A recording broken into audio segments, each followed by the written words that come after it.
ఈరోజు సర్పంచుల ఆత్మహత్యలు పెండింగ్ బిల్లులు రాకుండా ఇవ్వకుండా మీరు ఎలక్షన్ పోతే ఆత్మహత్యలు చేసుకుంటారనే ఉద్దేశంతో మన పృథ్వీరాజ్ అన్న ఇలా డైనమిక్ టైగర్ ఇలా వాస్తవంగా ప్రతిరోజు అప్డేట్ చూస్తున్నాం. ప్రభుత్వాన్ని ప్రతి ఒక్కటి క్వశ్చన్ వేస్తానంటే పృథ్వీరాజ్ అన్న ఇలా మేము సర్పంచులం వాస్తవానికి ఫోన్ చేయ అందరం సమిష్టిగా ఉండి ఇవాళ జేఏసీ ఆధ్వర్యంలో యాదన్న ఆధ్వర్యంలో ఎన్నో కార్యక్రమాలు చేయడం జరిగింది. మసూద్ అన్నారు కానీ ఇలా వాస్తవానికి మమ్మల్ని ఇబ్బంది పెట్టకుండా కొన్ని కార్యక్రమాలు మేము వచ్చినా రాకుండా కూడా వాళ్ళు ముందుండి ఇలా కొన్ని ఎవరు మంత్రి గారికి కానీ ఇలా ప్రభుత్వానికే కానీ ప్రభుత్వ దృష్టికి తీసుకుపోవడం చేయడం జరిగింది. కానీ పృథ్వీరాజ్ అన్న ఇవాళ ప్రెస్ మీట్ ద్వారానే ముఖ్యమంత్రి పోతుంది, ముఖ్యమంత్రి నిద్రపట్టద్దనే ఉద్దేశంతో ఇవాళ ప్రెస్ మీట్ పెట్టడం జరిగింది. దీంతో ఒక 4 సార్లు ఇవాళ కనీసం ఒక బాధ్యత కనీసం వాళ్ళు వచ్చడానికి కూడా బస్సు లేని పరిస్థితుల్లో ఫోన్ ద్వారా అన్న మీరు రండి, ఇలా మీ భార్య పిల్లలు రోడ్డు మీద పడే పరిస్థితి ఉన్నది కాబట్టి రాబోయేది ఇప్పుడు వచ్చే నెలలో ఎలక్షన్ అంటున్నారు ముఖ్యమంత్రి కాబట్టి ఇవాళ మనందరం సమిష్టిగా అన్ని జిల్లాల నుంచి ఇవాళ పెద్ద ఎత్తున సర్పంచులు అందరూ వచ్చి ఇవాళ మాట్లాడడం జరుగుతుంది. వాస్తవానికి పల్లెలు అంటే అప్పటిన్న రోజుల్లో తెలియని పరిస్థితి.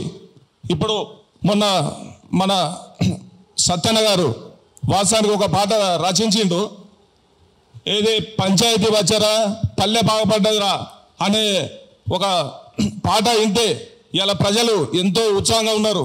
దాన్ని ఇప్పుడున్న పోయిన ప్రభుత్వం వరకు వాస్తవంగా సమిష్టిగా ఇవాళ గ్రామాలు అభివృద్ధి చెందినాయి. ఇవాళ రేవంత్ రెడ్డి వచ్చిన తర్వాత గ్రామాల పరిస్థితులు ఈయన పరిస్థితులు తీసుకొచ్చిండు. అప్పుడున్న పరిస్థితుల్లో మేము ఆ ప్రభుత్వం మమ్మల్ని ఒత్తిడి తీసుకొచ్చి ఇవాళ వాస్తవానికి అప్పుడున్న నిధులు ఇస్తేనే మేము అభివృద్ధి ముందు పోగలిగాం. అప్పుడున్న ఎమ్మెల్యేలు కానీ మంత్రులు కానీ ఇవాళ ముఖ్యమంత్రి కానీ అప్పుడున్న ప్రభుత్వం ఒక 4 సంవత్సరాలన్నర వరకు మాకు బిల్లులు ఇచ్చుకుంటూ ఎన్నో పనులు ఇవాళ వాస్తవానికి అప్పుడున్న మేము ఆ నిధులు వస్తేనే మేము పనులు చేయడం జరిగింది.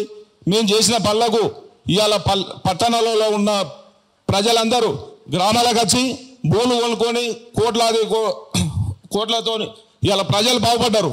ఇవాళ మేము సర్పంచ్లో పనులు చేసి అప్లపాలై రోడ్డు పడి మా భార్య పిల్లలు ఆత్మహత్య చేసుకునే పరిస్థితి ఉన్నది. దయచేసి ప్రతిపక్షమైన బీఆర్ఎస్ ప్రభుత్వం మేము 20 ఏళ్ళ నుండి మేము ఉద్యమాలు చేసి 100 రూపాయలు సంపాదించుకోకుండా మీరు రోడ్ల మీద ఉండి ఇవాళ మా ఆస్తులు అమ్ముకొని ఉద్యమాలు చేసినాం. ఇవాళ మేము సర్పంచ్ అయ్యి ఏదో బాగుపడతామనే ఉద్దేశంతో పోతే ఆ ప్రభుత్వంలో కూడా మేము నష్టపోయి ఇవాళ మా బిల్లులు రాక ఇబ్బంది పడుతున్నాం. కాబట్టి దయచేసి మొన్న మేము సెక్రటరీ పోతే కనీసం మన ఎవరు ఈయన ఉప ముఖ్యమంత్రి బట్టి గారు సరే అనుకుంటా పోతాను. కానీ ఒక బాధ్యతగా మీరు పనిచేసిళ్ళు మేము నెలకిస్తాం 2 నెలలకిస్తాం అనే విషయం కాకుండా ఇలా మనపడి పిల్లల కోసం గత ప్రభుత్వం పెట్టింది. ఇలా మన ఊరు బాగుపడుతుంది. ఎవరు టెండర్ వేసులు రాకపోతే సర్పంచ్లను అదే కలెక్టర్ గారు ఒత్తిడి తీసుకొచ్చి మా పనులు చేయడం జరిగింది. వాటికి కానీ దాదాపు నాకు 55 లక్షలు రావాలి, కనీసం మన 20 లక్షల మిత్తిలే కట్టడం జరిగింది. ఉన్న 3 ఎకరాలు అమ్ముడుపోయే పరిస్థితి ఉన్నాయి. కాబట్టి దయచేసి ముఖ్యమంత్రి గారు చెప్తున్నాం, మా బిల్లులు ఇప్పించి ఆదుకోవాలని కోరుకుంటూ ఇయ్యని ఎడల మేము అందరం రోడ్ ఎక్కుదాం, మేము ఎలక్షన్ ఎట్లా పెడతారో మేము అడ్డుకుంటామని కోరుకుంటాం.